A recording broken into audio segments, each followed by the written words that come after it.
Hey guys, it's Jen. It's Tuesday. Right now, what we're doing is we're writing an outline. We're extracting the outline from a completed script. Why are we doing this? Because we're rewriting the whole thing, but we're keeping the backbones. That's why we're doing this. Who's calling? This is a script that I started writing in, oh my God, dude. This is a script that I started writing in 2003. This script is 20 years old. This script is my child.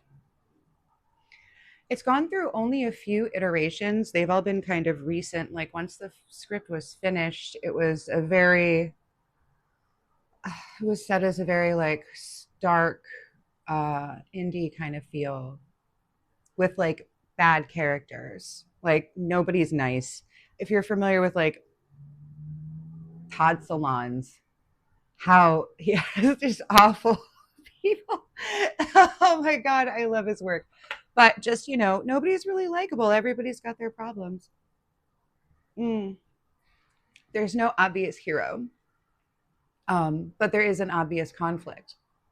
And in my story, the obvious conflict is that the lead woman, her best friend, has suddenly changed for a man.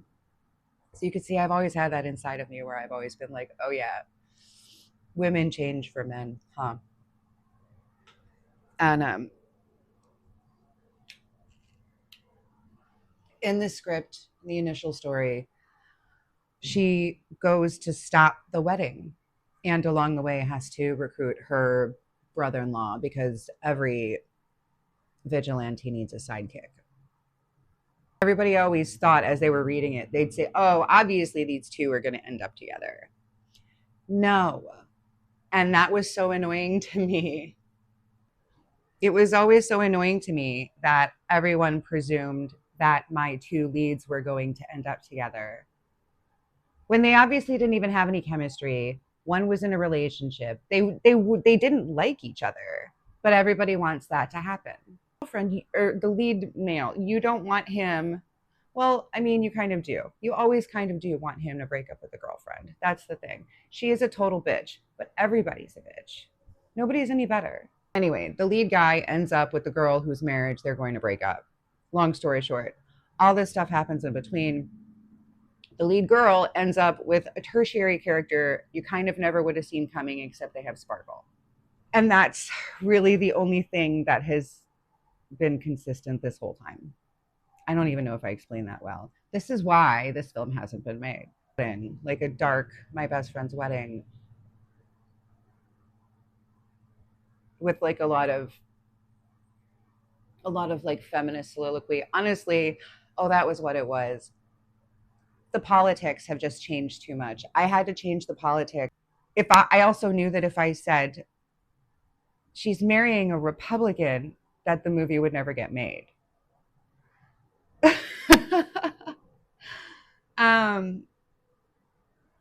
That was before the new Civil War started,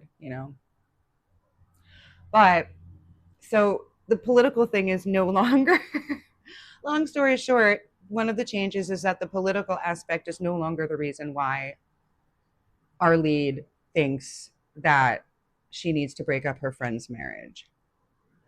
In the first iteration, our lead guy was in SLAW, in Sex and Love Addicts Anonymous. And that's where he met his current girlfriend. So you see, everybody's horrible. Everybody has problems. Honestly, saying that now, that is such a delightful little tickle. I might want to put that back in. That issue is that his girlfriend is so incensed by the lead coming to town that she starts to try to sleep with other people in the SLAW group. And like she's a crazy bitch. She sets a restaurant on fire while yelling at them, things like that. Just she's like that messy woman. And she's currently very toned down. She's like business nuts, like selling sunset dramatic. Like she can get shit done, but those laser eyes. And she's hot blonde while doing it. So that's like her current thing. She's not nearly as violent or reckless with people, but she should be.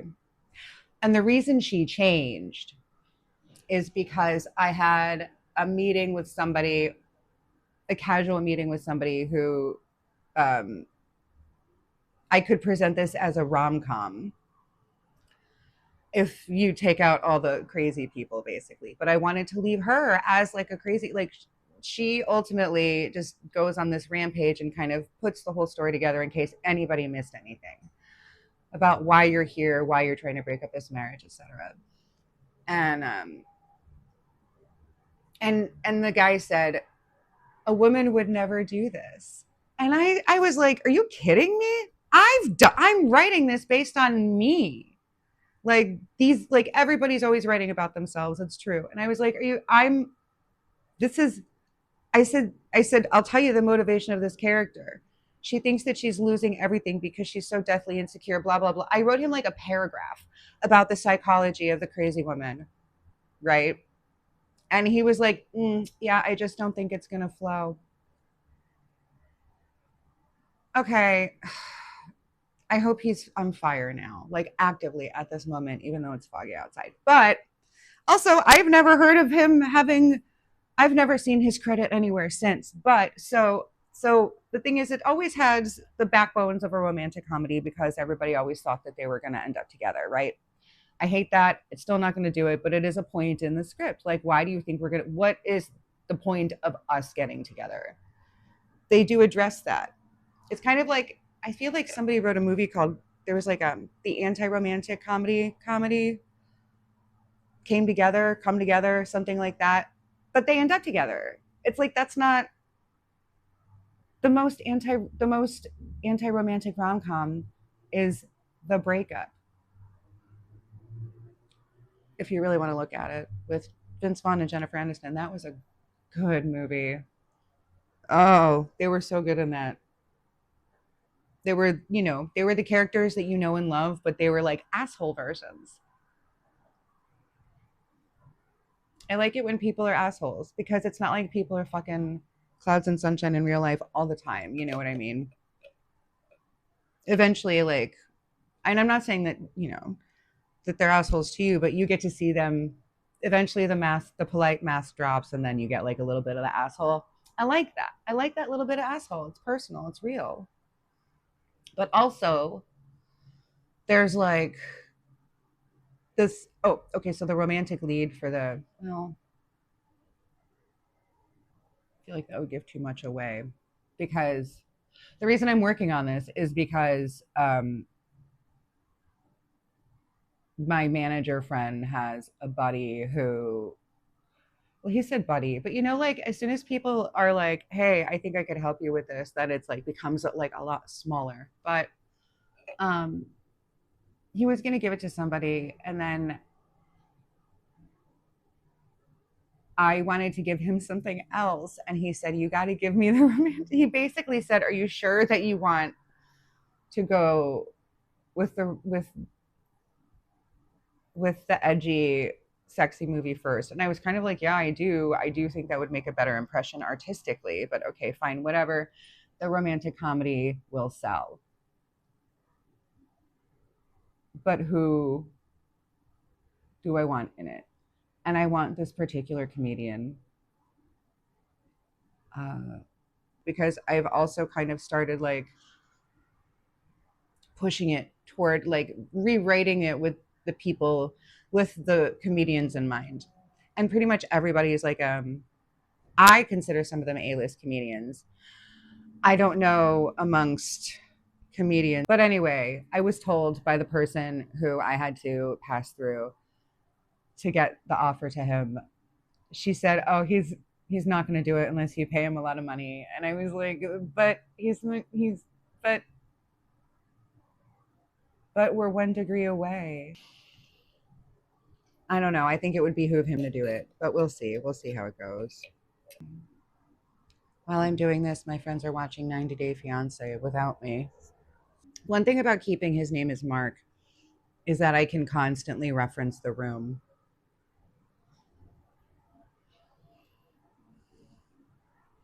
Is that enough of a reason why? Oh my God. I forgot my dog was there.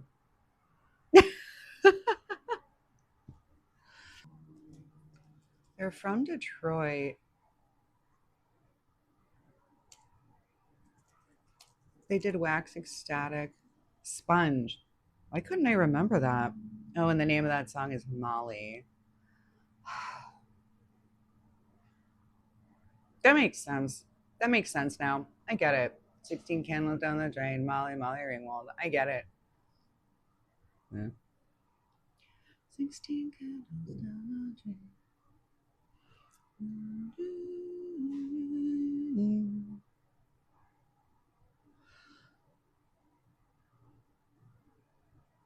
No, I'm never going to forget that. I'll be thinking about that the rest of the day. Molly Sponge.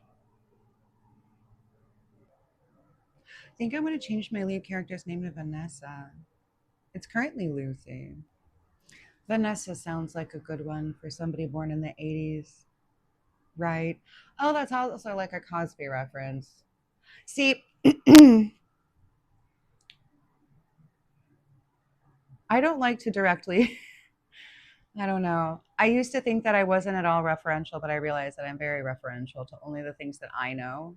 A lot of parody stuff doesn't make sense to me because I haven't seen the original. And, but I always think I'm being hilarious with my references, but I am not. This is my curse is every day I freeze my drink to use as an ice cube for the next morning. And I don't know why I don't think about the fact that I won't be able to put my straw all the way in. If you freeze it with the straw in, then you can't drink out of it. So you gotta take this. It's so dumb.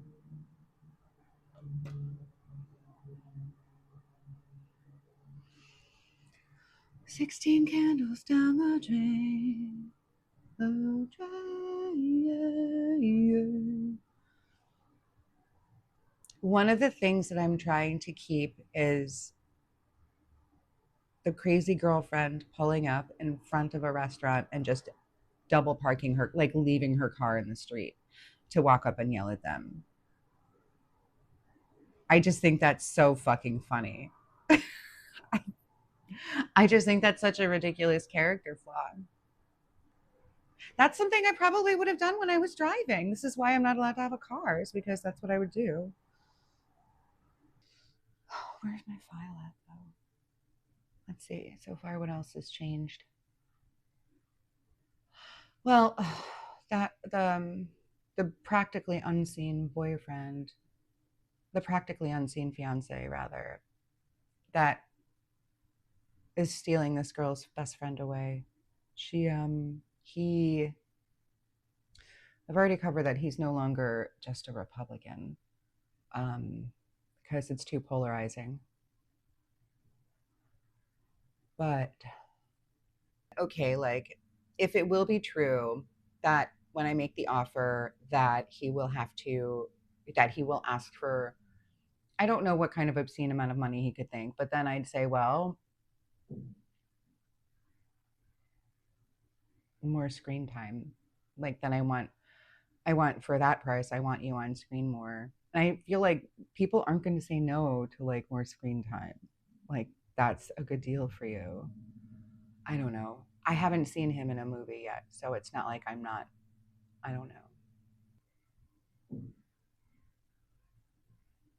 You know what's really changed is there's a lot of tertiary characters now. There's a lot of secondary storylines, um, office assistants and things who also have their romantic lives that we kind of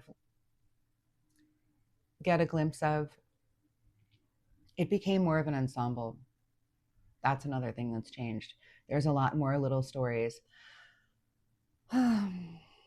So it's really become a lot of little vignettes that I'm trying to then thread together now by rewriting the outline and making sure that I have all the dialogue that I want. And that's where I am. Oh my God. If somebody could have just bought it the first time when it was an affordable indie with 4 people and 2 locations, that would have been great. Now it seems a lot more complicated, doesn't it?